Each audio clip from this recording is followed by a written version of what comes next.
ndiye ambaye alitoa ushauri kwa viongozi wa Yanga wamchukue kocha Romain Folz, huyu ambaye jana mashabiki wa Yanga walikuwa wanampigia zile kelele za kwamba hatukutaki.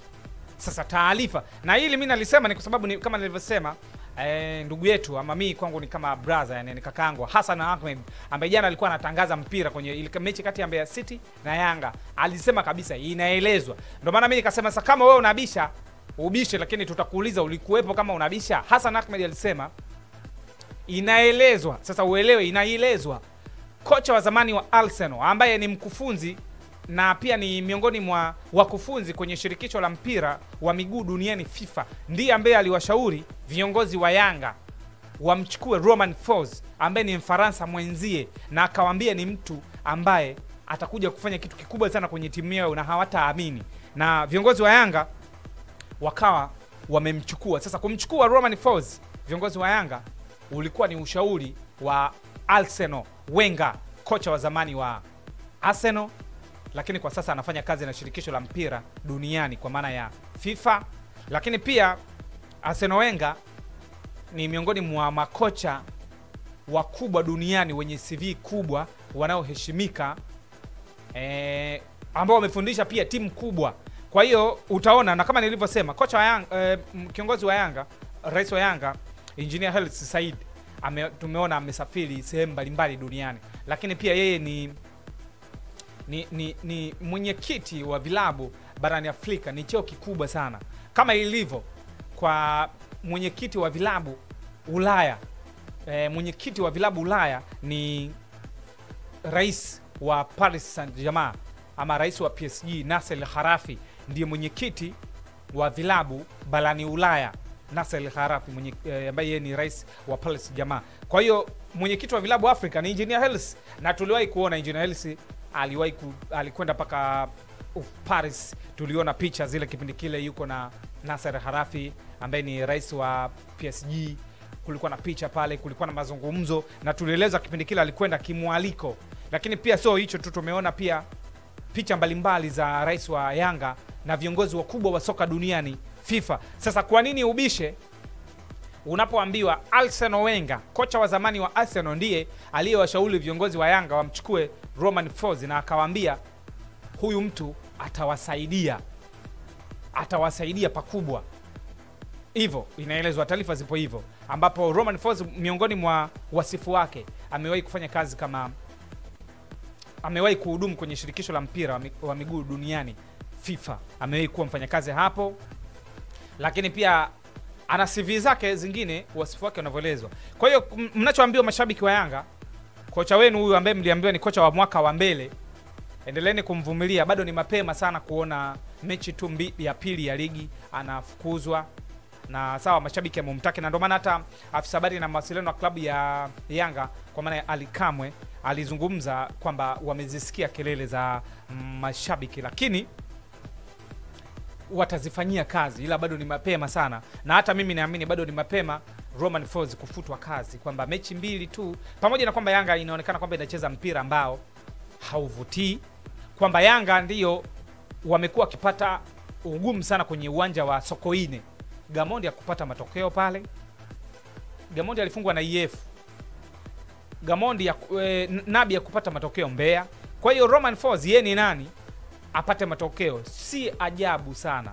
Lakini swali, hawa wote kina Nabi, kina Gamondi kutokupata matokeo Mbeya, lakini timu ilikuwa inaonekana jinsi inavyocheza. Sasa ukiangalia Yanga wanavyocheza, na kama uliangalia mechi jana na Mbeya City, Yanga wangecheza hata misimu minne pale wasingepata goli. Yaani jinsi ambavyo jana Yanga walikuwa wanacheza, wangecheza hata paka wiki ijayo usingeona goli linatokea wapi, kwa sababu mazingira goli yanajulikana. Goli halitokei tu, goli linatengenezwa. Goli linatengenezwa. Linachakatwa mpaka linakuja kupatikana. Unaona linatokea huku mpaka linapatikana. Lakini kwa namna Yanga ambavyo walikuwa wanacheza, huoni wakifanya mashambulizi ya hatari kwenye lango la Mbeya City. Huoni Yanga wakipiga zile pasi ambazo unaweza kusema ni pasi ya hatari kuelekea langoni kwa Mbeya City, kwa mpinzani. Huoni Yanga wakifanya hata mikimbio hatari kwenye maeneo hatari ya lango la Mbeya City. Ndio maana baada hata ya mchezo tulimshuhudia kocha wa kikosi cha Mbeya City Malale 50 alisema, hii ni nukuu ambayo Malale 50 alizungumza. Sasa paka mwalimu anazungumza kauli kama hii, kuna namna unaweza kaelewa. Malale 50 alizungumza na waandishi wa habari, akasema, aliulizwa amefanikiwa wapi kuwawini Yanga.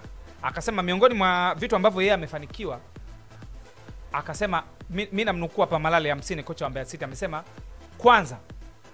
kwanza alifahamu Yanga ni timu bora. Kwanza alifahamu Yanga ni timu bora, kwa hiyo aliwaheshimu kwa sababu anafahamu ni timu bora, lakini pia ni mabingwa hawa, lazima wape heshima yao. Pili, Malale 50 kocha wa Mbeya City anasema cha pili alichofahamu, alifahamu Yanga ina ubora wa mchezaji mmoja mmoja. Hilo ni la pili. Lakini cha tatu ambacho yeye alikifahamu na ndicho alichokichukua, Yanga haichezi kitimu. Kwa hiyo yeye alichoamua kukifanya, homework yake ama alichoelekeza wachezaji wake, wacheze na wachezaji huyo mchezaji mmoja mmoja wa Yanga, na aliwaambia wachezaji wake kwamba Yanga haichezi kitimu. Sisi tucheze na mchezaji wao mmoja mmoja ambaye ana uwezo wa kuamua matokeo. Ukiangalia katika bench, Clement Mzize hakuwepo. Huwa ni hatari sana kwenye mikimbio.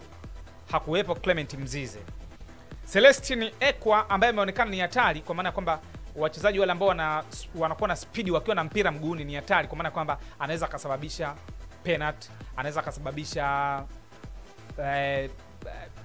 ile wanaita set pieces, zile mpira kutengwa mkapata adhabu. Aidha vovote tu vile. Ni mgeni Celestine Ekwa, ni mgeni kwenye ligi hii ya Tanzania. Kwa hiyo tegemea uwanja kama Sokoine.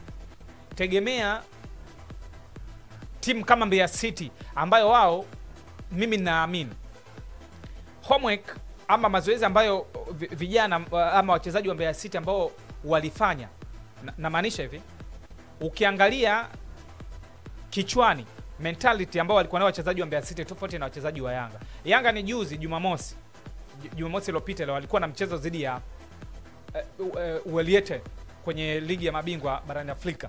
Mbeya City walikuwa wanajua Jumanne tutacheza na Yanga. Siamini kama wachezaji wa Yanga walikuwa wanalala wanasoma kuhusu Mbeya City, ila naamini wachezaji wa Mbeya City walikuwa wanalala, na hata vijiweni kule wakikaa walikuwa wanapiga story kwamba Jumanne tunacheza na Yanga. Na hata rafiki zake anakupigia kabisa simu anakuambia wewe mnacheza na Yanga, hakikisheni jamani watu tunakuamini wewe, Yanga wanakuja. Kwa hiyo utaona wachezaji wa Mbeya City mchezo waliweka kichwani, kwa hiyo walijiandaa tofauti na wachezaji wa Yanga. Kwa hiyo Malale 50 kauli yake ya kusema alifahamu Yanga ni timu bora, ni mabingwa hawa, lakini hawachezi kitimu. Kwa alichoamua kuelekeza wachezaji wake ni kucheza na mchezaji mmoja mmoja. Mchezaji huyo mmoja mmoja mwenye ubora ambaye kocha Malale 50 wa Mbeya City alisema ni mchezaji gani? Mchezaji mmoja mmoja mwenye uwezo wa kuamua matokeo kwenye kikosi cha Yanga kwa sasa. Alikamatwa Pakome.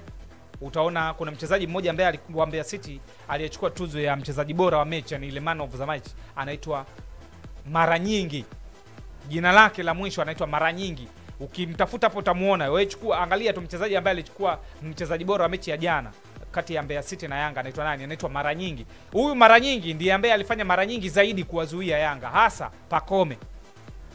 Huyu Maranyingi ndo alimzuia mara nyingi sana Pakome akiwa na mpira. Tuliona Pakome alikuwa anapokelea mara nyingi, Pakome anapenda kupokea mpira maeneo finyu, yani pembeni kabisa mwa uwanja, na ndiko ambako anaanzia kutengeneza mashambulizi yake kuelekea lango la mpinzani. Na huko ndiko ambako huyu bwana mara nyingi alikuwa anamalizana naye huko.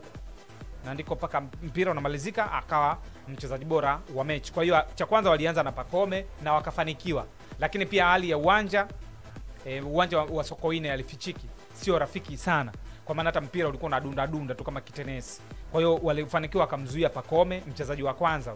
Mchezaji wa pili ambaye Yanga walihakikisha wanamzuia eneo la kiungo mshambuliaji, alikuwepo Mohamed Dumbia, ambaye ndo kama kiungo mchezeshaji ambaye alikuwa anacheza kama kiungo namba 8, na nina hakika kwamba yeye ndo angeamua Yanga icheze vipi, kwamba alitarajiwa isambaze ile mipira kwa viungo, kwa mawinga na maeneo mengine. Mohamed Dumbia, na ameonekana Yanga imekuwa na uhai sana pindi yeye akiwepo. Akazuiliwa. Akipata mpira tu watu wameshauchukua mguuni kwake. Huyo wa kwanza. Mchezaji mwingine hatari Yanga ambako Mbeya City walifanya homework ya kutosha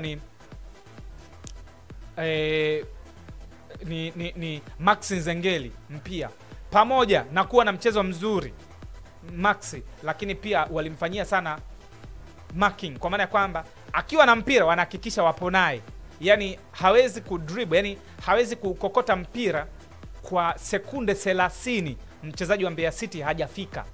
Hicho kitu hawakuruhusiwa. Kwa hiyo wakawa wamefanikiwa. Mimi nilimuelewa hivyo lakini nilimuelewa hivyo kocha Malale 50 wa Mbeya City. Kwa hiyo baadaye ndo zogo hilo likawa limeibuka la hatukutaki, mashabiki wakiimba hivyo. Lakini yote kwa yote, hata mimi naamini bado ni mapema sana Romain Folz. Licha ya kwamba Yanga wanacheza pila, alhamdulillah tunaona kabisa utaona kabisa ambavyo mashabiki na pamoja na viongozi hawakuwa hata wanatabasamu. Zile kelele za mashabiki kiwanjani pale hukuziona, ila mimi naamini kabisa bado ni mapema Romain Folz kumuondoa. Yes, kwamba ni kweli Romain Folz mbinu zake sasa hivi ni kupiga tu mbele. Yani ndio unachoweza kukisema. Mbinu zake ni kama kupiga tu mbele, afu pia ni inshallah. Yani mnaomba tu dua kitakachotokea huko. Na ndio ambacho jana ulikuwa unakiona. Lakini pia kumuona kocha afai kwenye michezo miwili tu ya awali ya ligi, bado ni mapema sana. Mimi nadhani kila kocha anahitaji muda kwenye timu yake. Lakini pia mpira wa miguu tunasema ni kazi kama kazi nyingine, sio rahisi tu kama kupika chai. Lakini apewe muda Romain Folz, ili akifutwa kazi tuseme amefutwa kihalali. Leo akifutwa kazi Romain Folz, lazima tu watu wataoji, kweli mechi 2 unamfukuza mwalimu? Ni ngumu sana. Kwa hiyo upande wa kocha wa Yanga ni hivyo. Kwa hiyo tusubiri avutiwe, tuendelee kuvuta uradi. Mechi 2 ni mapema sana. Mimi naamini leo akifutwa kazi, wapo watu wataibuka, tunawachambuzi. Hata mimi mwenyewe nitasema mechi 2 ni mapema sana, uweze kumfuta mwalimu mechi 2. Kwa mashabiki wa Yanga ambao wanasema hatukutaki kocha, hatukutaki, tuvute subra, bado ni mapema sana. Simba yuko mzigoni leo dhidi ya Namungo. Kwenye benchi la Simba kocha ni Suleiman Matola Veron. Alafu kwenye benchi la Namungo yupo Pep Guardiola mnene, ndo jina lake la utani, mzee wetu anaitwa Juma Ramadhani Mgunda. Huyu amewahi kuwa mfanyakazi wa Simba kama kocha mkuu na alikwenda nao mpaka hatua ya makundi ya ligi ya mabingwa barani Afrika, lakini pia amewahi kuhudumu Simba kama kocha mara nyingi tu. Anawafahamu vizuri sana Simba. Lakini kitu kingine kizuri cha kuvutia, Suleiman Matola na Mgunda wamewahi kufanya kazi pamoja. Kwa hiyo hawa ni marafiki. Nikizungumzia mawasiliano, watakuwa wanawasiliana mara nyingi. Wamewahi kufanya kazi pamoja, wanajuana vizuri. Mgunda anaifahamu vizuri sana Simba kuliko Matola anavyoifahamu Namungo FC. Itakuwaje? Faida ni kwa Simba. Akishinda leo anaongoza ligi. Swali, mnyama akikaa pale juu, Yanga ametoa sare, kocha ni Romain Folz, hawa watatoka? Tusubiri dakika 90 zitakapomalizika. Mchezo ni saa 10 za jioni, lakini si kwenye dimba la KMC Complex kama ilivyokuwa msimu uliopita. Ni kwenye uwanja wa kimataifa wa Tanzania, na uzungumzia uwanja wa taifa wa hayati Benjamin William Mkapa maarufu kama Lupaso, ndo kitapigwa hapo. Kwa tusubiri na kuona cha kufanya kwenye televisheni ya Kajenjere. Wewe fanya tu hivyo, mida hiyo usicheze mbali, tutakuepo. Kuna update zile za mashabiki, makocha, matukio, lakini pia tutahakikisha tunakuepo kuona, tunakuletea kitakachojiri baada ya mchezo huo. Kwa mimi nikushukuru ambaye umechukua muda wako kututazama. Niseme asante sana ndugu yetu kwa muda wako. Niseme asante sana na shukrani za kipekee. Lakini nikutakie na tumuombe Mwenyezi Mungu pia tuongoze vyema kwenye mwezi huu Oktoba. Leo ni tarehe 1. Tuombe mema kwenye mwezi huu Oktoba, tukiwa tunaelekea mwishoni mwa mwaka huu 2025. Kwa tuseme inshallah na tuseme amin. Lakini pia Oktoba tunatiki jamani. Oktoba 29 tunasema Mama Samia mitano tena. Oktoba tunatiki, andaa tu kichinjio chako. Ndo tunavyoambiwa hivyo, na ndo kauli mbiu hizo. Oktoba tunatiki, kwani wewe hutiki? Kwa hiyo wewe andaa kichinjio. Oktoba 29 tunakwenda pale tunatiki. Kama kijana wa Kitanzania ni fahari kujivunia kwenda kupiga kura. Lakini pia mimi binafsi naamini ni fahari kwenda kupiga kura kumchagua rais wa Jamhuri ya Muungano hii tukufu na ardhi tukufu ya Jamhuri ya Muungano wa Tanzania. Ni fahari kijana baba mama kuchukua kwenda kupiga kura ni fahari kubwa sana, kwa sababu hii ndio nchi yetu. Mimi sina nchi nyingine tofauti na hii nchi. Leo ukisema kwamba unaondoka hapa Tanzania, sijui unaotaka kuyafanya, sijui hizo vitu kelele kwamba watu wanaziongea, utakwenda wapi? Hii ndio nchi yetu sisi. Ndo tulipozaliwa, ndipo mababu zetu asili yao. Mimi sina asili ya India kama ukiniangalia, wala sina asili ya Pakistani. Mimi nina asili ya Tanzania, kuanzia babu na mababu na watu wengine. Kwa hiyo hii ndio nchi yangu. Nitapiga kura kwa ajili ya Tanzania, nitapiga kura kwa ajili ya kumchagua rais wa Tanzania, na imani yangu kubwa sana, unafiki ni jambo baya. Mama yetu Daktari Samia Suluhu Hassan anaupiga mwingi. Hata ilani yake ukisikiliza vile vitu anavyokutajia, unaona kabisa inawezekana. Moja wapo ambalo mimi naamini linatekelezeka, yani naamini linatekelezeka, aliposema kwenye zile siku zake 100 za kwanza atahakikisha bima ya afya kwa wote inapitishwa hiyo. Lakini ukatolewa ufafanuzi pale kwenye bima ya afya kwa wote, wataanza na makundi maalum, wakatajwa pale watoto, wazee, kina mama wajawazito. Hili linawezekana.